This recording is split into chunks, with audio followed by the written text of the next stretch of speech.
Experts say that this might be the only chemical product still using the same age-old proportions and manufacturing techniques. નિષ્ણાતોનું કહેવું છે કે કદાચ આ એકમાત્ર એવું રાસાયણિક ઉત્પાદન છે જે હજુએ એ જ જૂના પ્રમાણ અને ઉત્પાદનની પ્રક્રિયાનો ઉપયોગ કરે છે. However, with the development of modern chemistry, light and color effects have become common in fireworks. In the last century, the discovery of aluminium, magnesium and titanium. પણ આધુનિક રસાયણશાસ્ત્રના વિકાસથી ફટાકડામાં પ્રકાશ અને રંગો એક સામાન્ય બાબત બની ગઈ છે.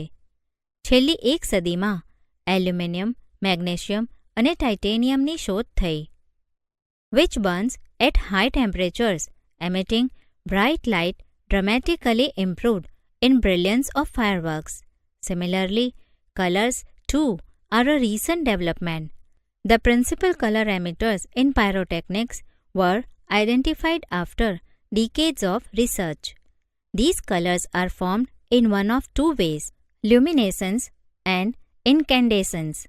આ પદાર્થો ઊંચા તાપમાન પર બળીને તેજ પ્રકાશ ફેલાવે છે, જેથી ફટાકડાના પ્રકાશમાં પણ નાટ્યાત્મક સુધારો થયો છે. તેવી જ રીતે રંગો પણ હાલમાં જ વિકસ્યા છે. દશકાઓના સંશોધન બાદ પાયરોટેકનિક્સમાં રંગો ફેલાવનાર મુખ્ય ઘટકો શોધી કાઢવામાં આવ્યા. આ રંગો બે રીતે બને છે, લ્યુમિનેસન્સ અને ઇન્કેન્ડેસન્સ. Incandescent light is produced when a substance is heated so much that it begins to glow. Heat causes this substance to become hot and glow, initially emitting infrared, then red, orange, yellow, and white light as it becomes increasingly hotter.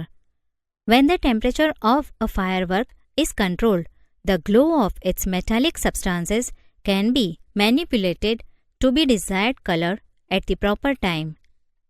એક પદાર્થને ગરમ કરવાથી બહાર ફેંકતા પ્રકાશને ઇન્કેન્ડેસન્ટ light કહે છે. ગરમીથી પદાર્થનું તાપમાન વધે છે અને તે પ્રકાશને બહાર ફેંકે છે. શરૂઆતમાં ઇન્ફ્રારેડ અને જેમ તે વધુને વધુ ગરમ થતો જાય તેમ લાલ, નારંગી, પીળો અને પછી સફેદ પ્રકાશ બહાર ફેંકે છે. ફટાકડાનું તાપમાન નિયંત્રણમાં હોવાથી તેમાં રહેલા ધાતુના પદાર્થો યોગ્ય સમયે મનગમતા રંગનો પ્રકાશ બહાર ફેંકે તેવું કરી શકાય છે.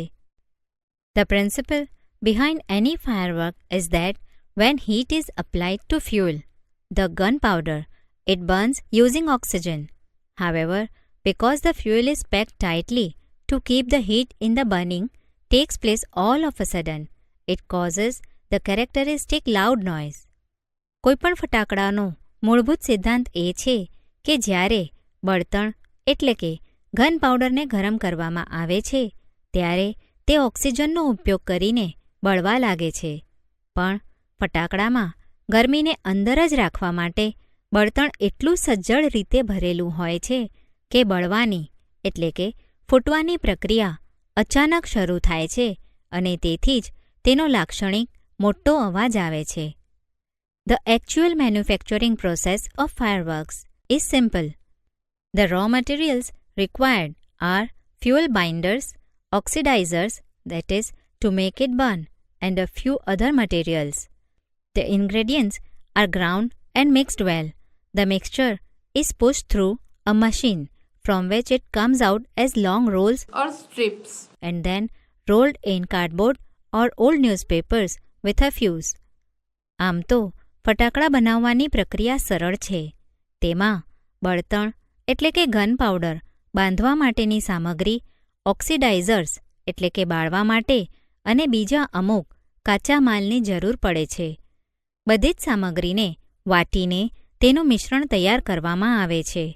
આ મિશ્રણ એક યંત્રમાં નાખવામાં આવે છે જેમાંથી તે લાંબા વીંટા અથવા લાંબી પટ્ટીઓના સ્વરૂપમાં બહાર આવે છે અને પછી તેને પુઠ્ઠામાં અથવા જૂના છાપામાં દિવેટ સાથે વીંટાળવામાં આવે છે.